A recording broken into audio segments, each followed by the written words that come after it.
And now for the person you've all been waiting for here tonight. I had to admit, Mr. Chairman, there have been some serious questions this week about you being here. Most of them centered around how exactly do you pronounce Reince? So I'm sorry for the jokes, of course. We are in the South, so I've said it's not 2 syllables. We do a lot of words that way here, right? But following your leadership and what it means to be a modern political party here in South Carolina, I think people sitting at your table there can attest to that, and we're proud of them and their work. But also your personal example and your accessibility. There rarely is a day that goes by or a week that goes by where if you email or text Reince Priebus, he replies back in a minute or even seconds. I think his wife probably hates all of us, but that's okay. But seriously, a former chairman of a state party in Wisconsin who worked his way up through the grassroots, he cares deeply about the grassroots of our party. Reince, that means so much to all of us here, county chairs, district chairs, people who have thrown their heart over the bar for the party. You're also what G said, that's okay, we get it. Reince, your success at the RNC speaks for itself. There are more Republicans elected right now in the country than at any time in the past 100 years. That's amazing.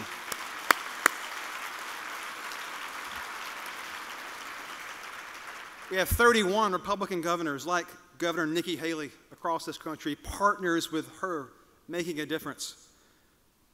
You and the RNC made the difference last year in the U.S. Senate races that helped us capture the Senate. An amazing accomplishment. Defeated more than 2 Democratic opponents in incumbent Senate races for the first time. I don't know when. It's an amazing thing. I say it right here in front of you. Without Reince Priebus's leadership, the Republicans would not have won the U.S. Senate last year.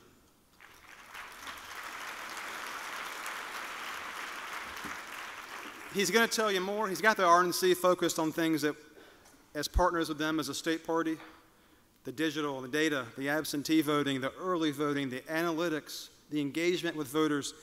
As Chairman Priebus says, the boring things of politics, they are not boring to us because we are successful with those things. With no further ado, the person who I think is going to lead the charge in getting us ready as a party to win the White House in 2016 and defeat Hillary Clinton, that is RNC Chairman Reince Priebus. Good job, buddy. Oh, don't worry about it. You're going to take that or you want to leave it? You're good? Well, you can. Well, thank you. Thank you, Matt. Hello. Thank you, Matt. And I think you can all attest. I think the pastor said it during his prayer.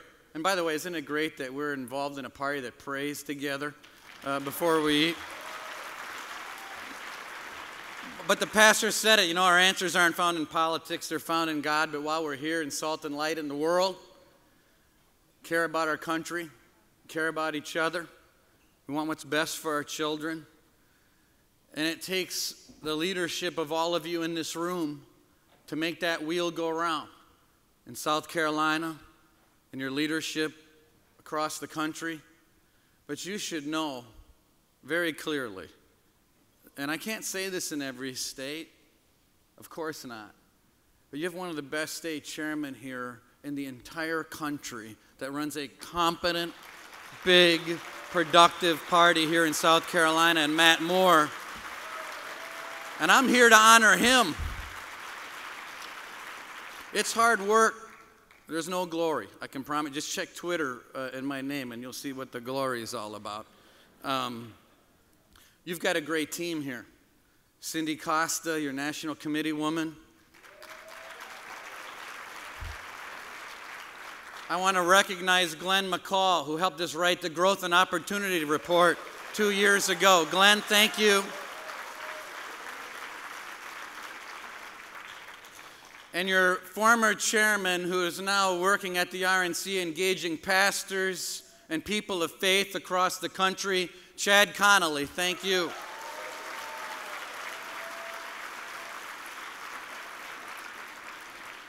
And you know, I think Lindsay said it very well. Between your governor, Nikki Haley, Tim Scott, I say, Lindsay, this represents the diversity and the future of our Republican Party. And we are so blessed to have the three of them here and leading our country. This state is leading the way. You're winning about everything imaginable. And I got to tell you, I think Lindsay had it right. We're winning about everything imaginable. At no time since 1900 have we elected more Republicans from the states to the local level up to senators. But here's the thing. And one thing that we've tried to change at the RNC and what I want to talk to you about tonight, what we've changed was the fact that we used to be a party that showed up once every 4 years, 5 months before an election. And it was a losing strategy. We've become a midterm party that doesn't lose and a presidential party that doesn't win. But let me tell you, let's go back to the beginning. Let me tell you where we were at and why we're doing so much better today. When I walked in the door of the biggest political party in the world, we were $26 million in debt. Both credit cards were suspended for non-payment. True. We had 80 employees total. About 10 of these tables. Do you know how many employees Barack Obama had in Florida alone? About 800. If you want to try to figure out what's been going on over the last several years, you need to look no further than that. And you know what? If I was one of Barack Obama's team members and you were a bunch of donors, let's say we're in Florida. This would be a pretty big crowd of donors, huh, guys? You know what he would do? He'd say, here's what we're going to do. We're going to identify and register 25,000 Democrats every single month in Florida between now and 2016. We're going to know everything about them. We're going to know what they buy and don't buy, what car they drive, how much money they make, how many kids do they have. But every month, we're going to identify and register 25,000 Democrats between now and 2016. It's going to cost me about $10 million. And before you leave, I need you to write me a check. First hand goes up. Well, who's the candidate? I don't care. What's the message? It doesn't matter to me. Because if we identify and register 25,000 Democrats every single month, we're going to have these jokers by the throat. That's how they roll. I'm not saying it's all right. I'm just telling you what's going on. And I want to say a couple things that I might be overplaying my cards a little bit to make my point. We have become a candidate-crazy party to the detriment of all the mechanics. We give that same speech, and what do we get? Well, what about this? What about that agenda? What about Washington? What about? In the meantime, the Democrats are buying data licenses with $100 million. They're registering 25,000 voters in Florida every single month. And we're debating and debating and debating. You know what they did? They took 10 people every 10 blocks. Cleveland, Cincinnati, Columbus. And each one of those 10 people had a list of 800 names on a piece of paper. And these are the people you're going to get to know, full-time employees. Here are the people that vote. Here are the people that don't. Here are the people that you could get to vote if you get to them. But you're going to get to know those people. And they're not sitting around debating fracking and clean coal and fair trade with China. They're having pizza parties. They're bringing bands in. And it's not just election day anymore, right? It's election month. And they're hitting us like bazookas all over the place. This is what has been going on and the changes we've made in our party to be that full-time party obsessed with the mechanics, the ground game, the black engagement, Hispanic engagement, Asian engagement, getting our act together as far as the data is concerned. Winning for our party and our country in 2016 is do or die. It's about freedom, and we're in a battle for freedom.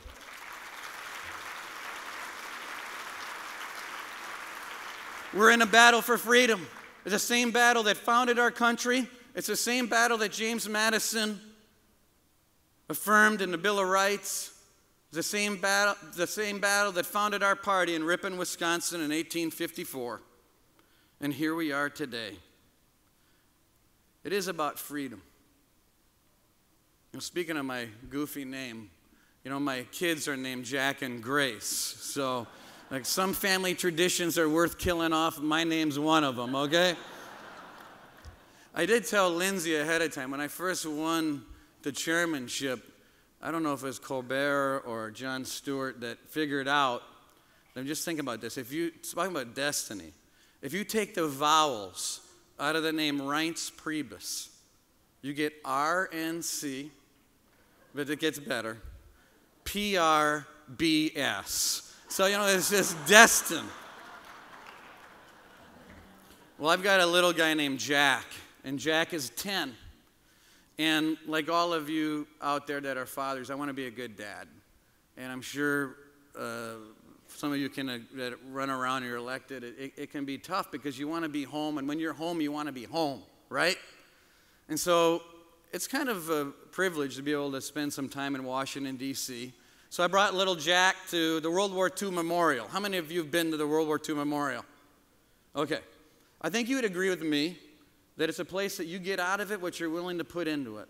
So I brought my little guy Jack over there. You walk around, you see all those great quotes from those heroes of that time, Eisenhower and Nimitz, and we just walked around and took it in. And I took Jack over to that place on the wall, those 4,000 golden stars.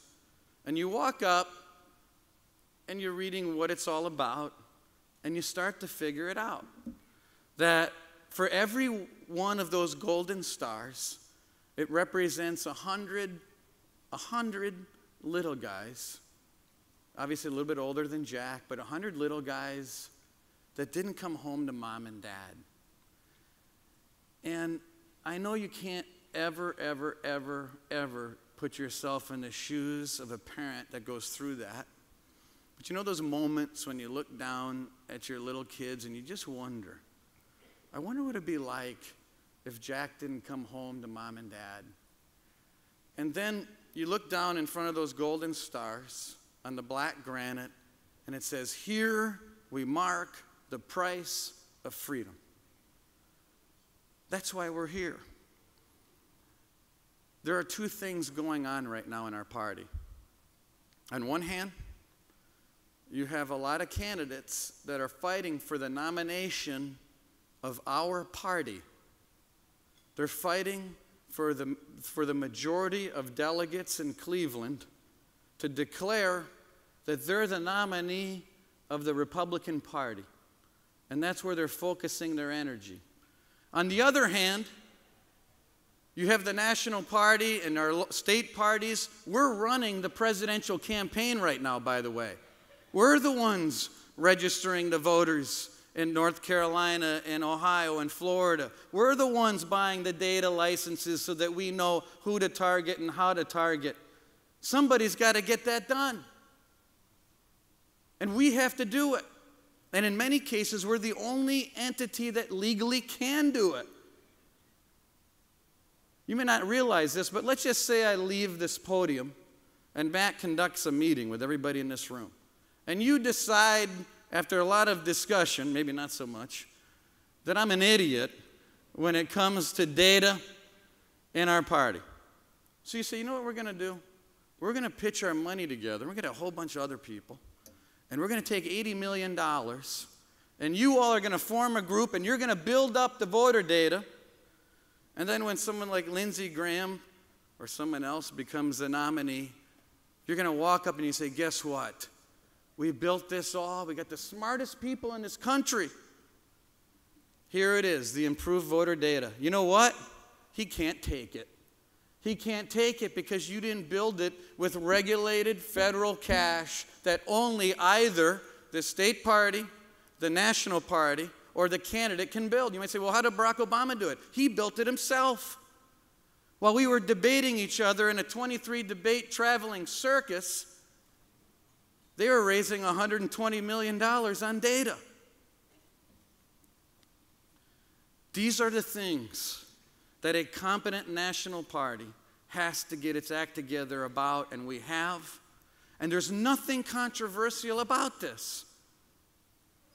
Everyone can agree that no matter who the nominee is, we've got to have a competent national party that nominee is going to be able to plug into come March or April of 2016. The challenge for me and others is I have to convince people that there are some things that we have to pay for this year in order to be successful next year. I need your help to do it, but I can't promise you who the nominee is going to be. That's a tough sell. We don't have a money problem in our party.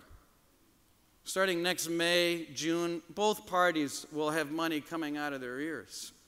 The problem we have is early money and making sure that people understand that the investments today will have more to do with the outcome of 2016 than the investments next year. We can't sell a product everywhere across America if you just walk in September and say, here we are, we're the Republican Party, we show up once every 4 years, here's my candidate, vote for us. It doesn't work. You have to be there full time. You have to talk about school choice and the fact that we're the party that believes that you ought to send your son or daughter to the school of their choice. The other party believes that the zip code dictates where that child goes to school. We're the party that believes in freeing up SBA loans for black and Hispanic business owners. The other side just makes the promises. And we've made progress. I'm sure you saw that John Kasich got over 26% of the black vote in Ohio. No, I think Mitt Romney only got about 4. And if it would have gotten about 10 or 12, it would have won Ohio. These things matter. And it's the right thing to do for our party and for this country. Cory Gardner, senator from Colorado, saturated Hispanic communities across Denver. In the media, get out the vote effort, absentee ballot program, all over Colorado, and almost about won the Hispanic vote in Colorado. We have, I believe, a much better process in place because of a lot of the work that Matt and Cindy and Glenn McCall and people on the Republican National Committee have done. I happen to think that the last process was a total disaster. And that has nothing to do with South Carolina because, as your team knows, I'm a believer in South Carolina being a carve-out state in this country.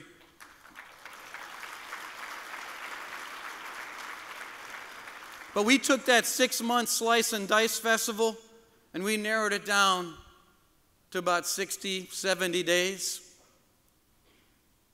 We took the convention, which was over Labor Day. Most of the time, we moved it back to the earliest convention since 1980. You might recall, you might say, well, wait a second, he's missing the point here. Mitt Romney was a duck on the pond all summer. Remember that? Getting clobbered day after day. Well, you know what? In politics, you may not realize this, but there's 2 buckets of money that these presidential candidates raise into. On one hand, there's the primary money in the primary bucket that you use to win the primary. And on the other hand, there's a general election bucket. Well, if you're broke with primary money, the rule is you can't get the general election money until you get nominated at the convention. So you could have $200 million sitting in a general election bucket, and you are a duck on the pond. Moving the convention up is smart. It's not an establishment takeover. How many people here think 23 debates in a traveling circus in front of Chris Matthews is a good idea? So we took those 23 debates and we narrowed them down to about 8 or 9, and we're going to help pick the moderators and debate partners now, not the other way around.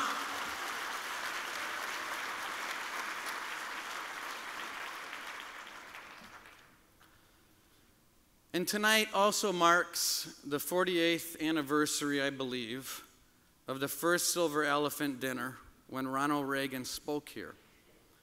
And I think it's really fitting to think about what Ronald Reagan emphasized in our party. Remember Reagan's 11th commandment? And it's a good time to be reminded of all of that.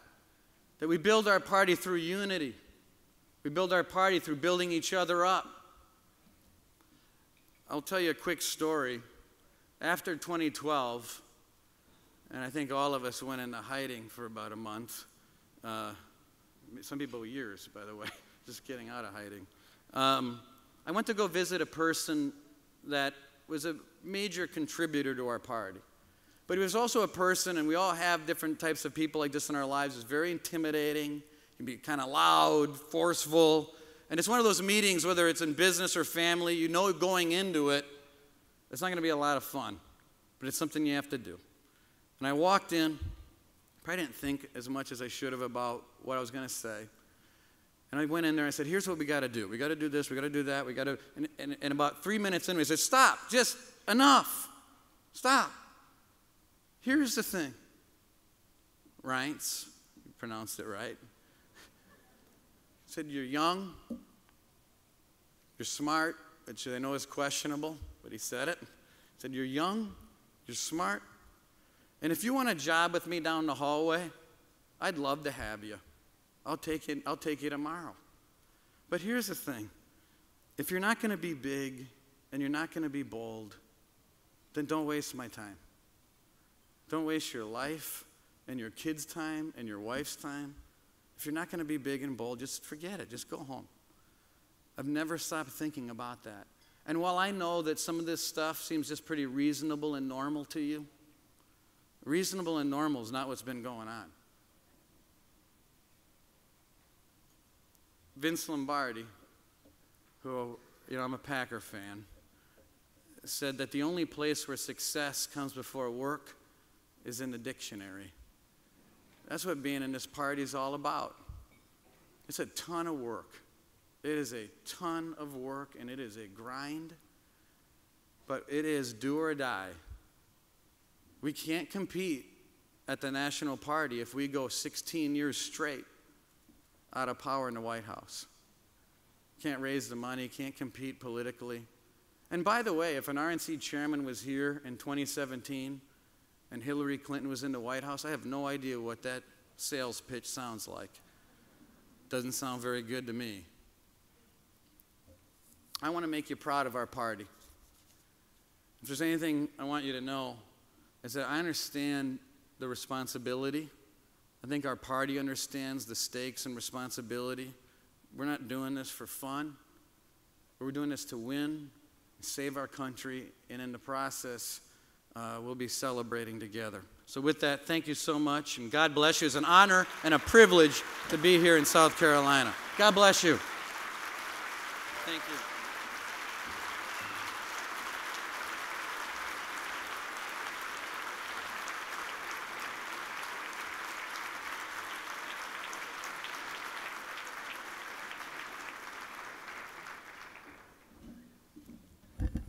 Chairman Priebus, thank you so much.